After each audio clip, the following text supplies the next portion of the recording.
So I'm 62 on February the 27th.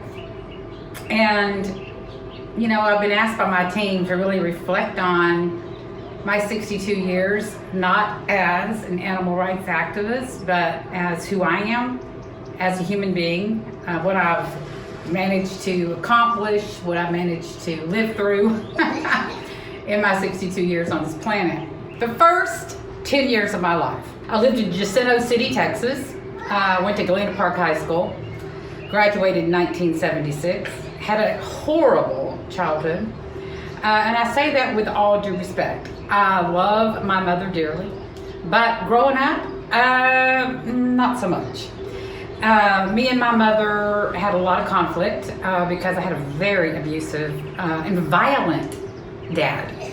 And so during that first 10 years, I was pretty much having to be the grown-up, if you will, for my mother got married to my dad when she was 15. And she had me when she was 16. And I always tell everybody, you know, I've even done this in an interview with Dr. Silas Rao, you know, I am a product of date rape. And so if you want to know about who I am, you have to start, I have to start there. Because I came into this world quite by accident. And my mother had me. And she had a very, very, very abusive relationship with my father. He beat her just about every day. And so the first 10 years of my life was a lot of, man, I was gonna beat up my dad. I was gonna keep him from hurting my mama. And so I grew up fighting, just literally fighting for my life, her life. And so she finally divorced him when I was 10. And at that time, you know, I pretty much thought I was a grown-up. And I acted that way.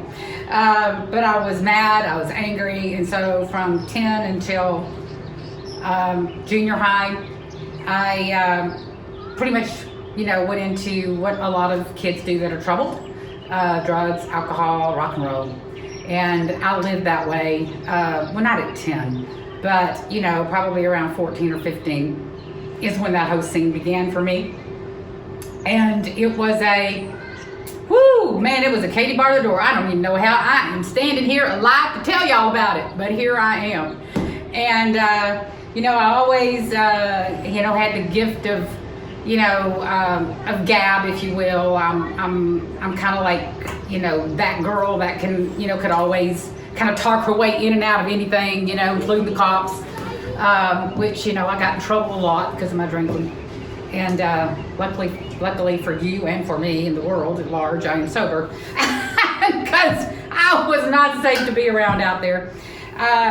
But you know, I went through a lot. You know, I for whatever reason thought I had to marry every single man I had sex with. So I married 6 times, twice to the same man. Tommy is the man I married twice.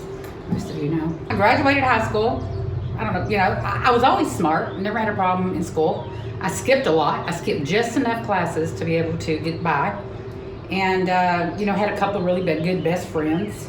I was a shy introvert. I was not a outgoing person like most people know me. And still, I'm not really, in my own mind, I'm an introvert. I'm gifted with the ability to be an extrovert when I have to. But I'm really I feel much better when I'm meditating, quiet, silent, you know. I remember when I sort of found my extrovert, okay? It was my senior year of high school, and my best friend, Terry Harrington, said, Renee, you know, you need to get in this beauty pageant. We had a big 4-H, you know, high school, I think that's what they called it. And, you know, a lot of kids, and we had the full-blown beauty pageant every year, with bathing suits and interviews and, you know, talent. And I mean, it was our big deal every year, you know, runway, orchestra. And so I was like, no, you are not getting me out there. And she said, Renee, I'm the only one that ever hears you sing in the car. You know, you're always singing. You have a beautiful voice. Get out there and get in the beauty pageant. This is your senior year. And if you don't, I'm not going to be your friend anymore, you know. And that was serious business to me. I mean, she was my best friend, and I didn't want to feel like I was going to be without my friend. And so, you know, I thought, what the heck? She was in it. A lot of my other friends were. But I said, I'll be in this beauty pageant, but I'm gonna just stand where I need to go, walk where I need to go so everybody knows where their place is, but I'm not gonna sing until the night of. So that happened. And the night of, I sang a song called Do You Know Where You're Going To by Diana Ross. And as soon as those lights hit, as soon as the orchestra started, I was in the red dress with sequins that my mama made for me, and my life changed forever. I was at once transformed into a wilting, like mad, not wanting to be around crowds type person, to all of a sudden, people really, really liked me, and they clapped for me, and they stood up and they hollered and screamed when I got finished singing, and scared me to death. And I just froze and ran to the back of the dressing room, cowered onto the floor with all my friends and peers. And Mr. Trammell, the director, ran into my dressing room and just like in awe. And I was terrified. But I loved that feeling. When I got finished, I knew that was going to be what I did when I grew up. And it was. So I became a country western rock and roll singer. I managed to, get my career in music. I didn't have a band, didn't have any equipment, but by God, I had a voice and I could sing, and I could perform. And dadgummit, I didn't care if anybody believed me or not. I was gonna go out there to all those clubs that knew me, because I used to get up and sing at all the open mics. And I said, you know what? I have a band.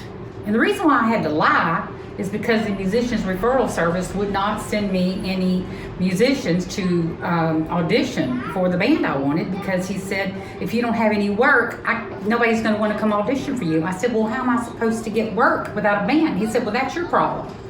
And so I thought, well, hell with it. I'm gonna go out there and, I'll just, like they always say, build it and they will come. Well, I decided I was going to build a band in my brain, and I had a band, and I went out there and told everybody I had a band, and we were practicing. In 6 weeks we'd be ready, and I booked work, out 6 to 8 weeks, 4 nights a week. The name of the band was Renee King and Wildcard, and I want you to know that once I had that work booked, I called that musicians referral service up, and lo and behold, I had musicians coming at me left and right wanting to audition, because I could pay them $50 a night, and $200 a week back in those days was good money. And so, anyway, but I didn't have any equipment. And so this drummer rolled into town from Nashville. His name was Jeri Devereaux. He rolled into town, and he had a big old trailer full of equipment, lights, everything else. Had been working with this girl in Nashville named Tammy Lynn, and he's, wanted to audition. He played his drums. I said, you're hired. He said, well, you didn't really hear much. I said, it doesn't matter. I said, is that a bunch of equipment out there in your trailer? He said, oh yeah. I said, you're hired. And that was that.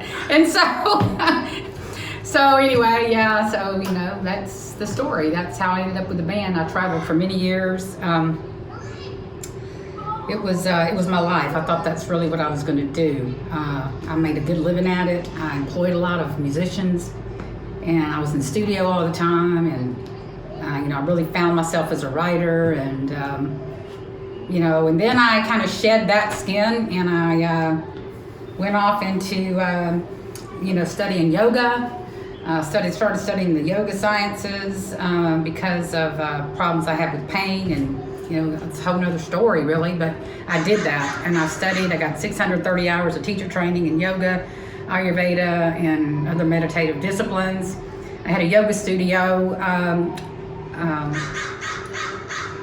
for 6.5 years. Closed it down right after 9/11. But at that time when I closed it, it was called Yoga and Performance by Renee. And when I closed that studio, I had 300 students. I was teaching 11 classes a week, and I also had a teacher's training program. I was training teachers to be teachers. And it was really difficult for me to close that studio, but some stuff happened, after 9/11, and I don't know if it's changed me. 9/11 really was kind of the mile marker for me when I started watching the news. I never watched the news before 9/11, didn't even know all that stuff happened in the world. And I began to try to find my own political views, if you will, or how I felt about all this. I was really upset. I was angry that I was living in a country that this could happen. And I never considered myself, political and Democrat or Republican or in anything. I mean, I never labeled myself any of that. But I found myself really wanting to understand, and that kind of led me into a place where, my priorities shifted, and I shed yet another skin, and I closed the studio, went into a kind of a deep, dark hole after all that because of some family stuff. My dad had died, and a big thing happened with all my sister and my mom, and I don't really want to go into all that, but I tell you what, it really, really strengthened me that whole period of my life. I discovered, what I was really made of when my family acted the way they did. I love them all, but family members can be great catalysts for us to grow up and change and to seek and find who we really are instead of being a victim. And that's what my family has taught me. My family has taught me how to grow up and to not be the victim anymore. Because I tell you, if anybody had a right to be a victim, it was me. I mean, I could own victimhood forever. But I started growing up, and I got sober. Got sober a few times through the years. And stayed sober for many years. And something would happen, my back would go out, I had something bad, and but gratefully, I got through a lot of it. I'm here today.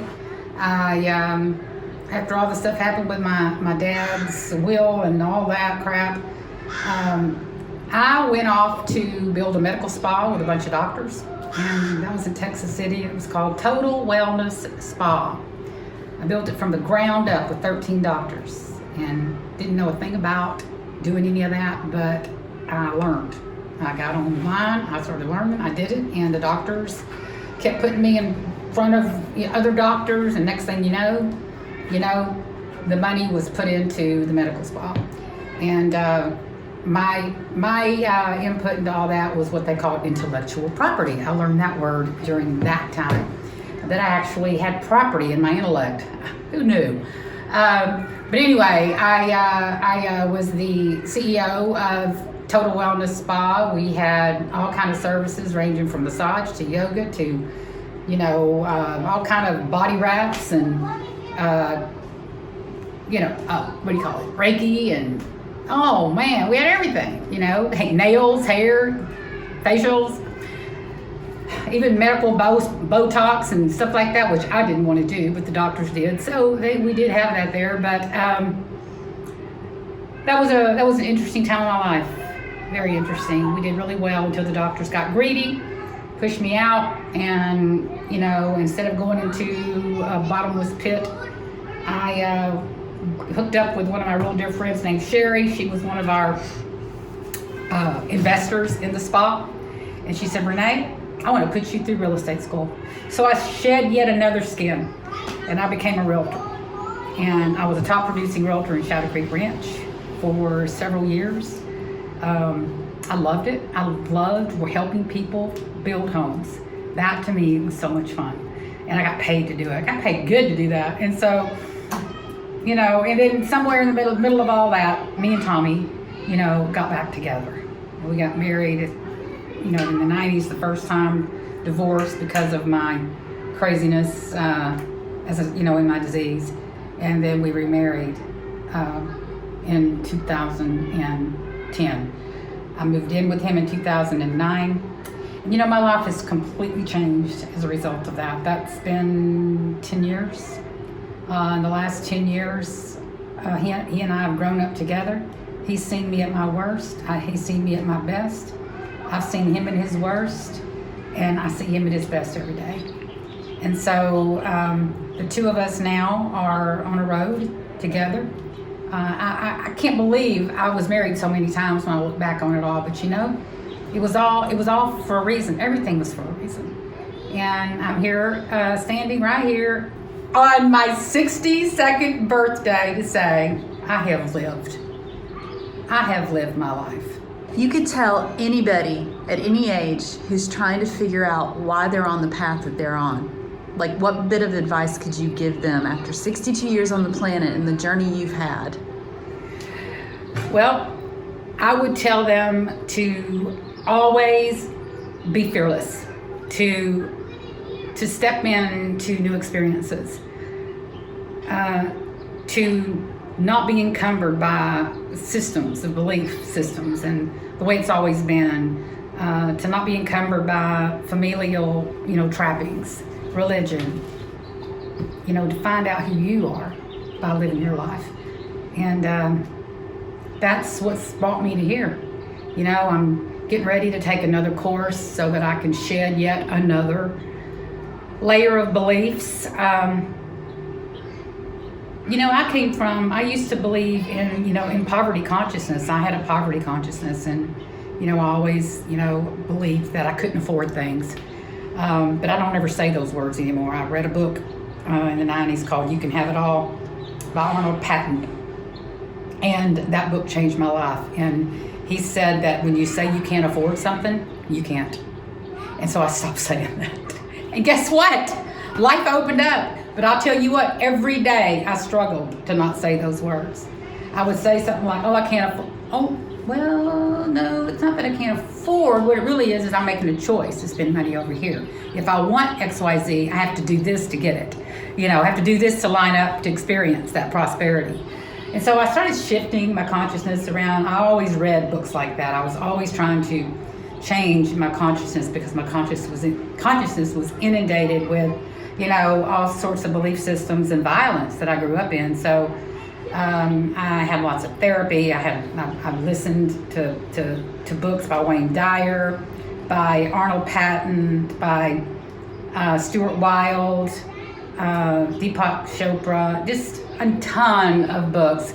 Wayne Dyer was by far one of my most favorites. Eckhart Tolle, I read all his books, listened over and over and over. I called it internal dialogue therapy because the more I listened to these books on how to think, the more able I was to think different. And I really do believe, to your question, that if you can get out of this cycle of abuse, we're abused in our systems, in our families, in our churches, in our politics, on TV. We're abused psychically to believe whatever they want us to believe.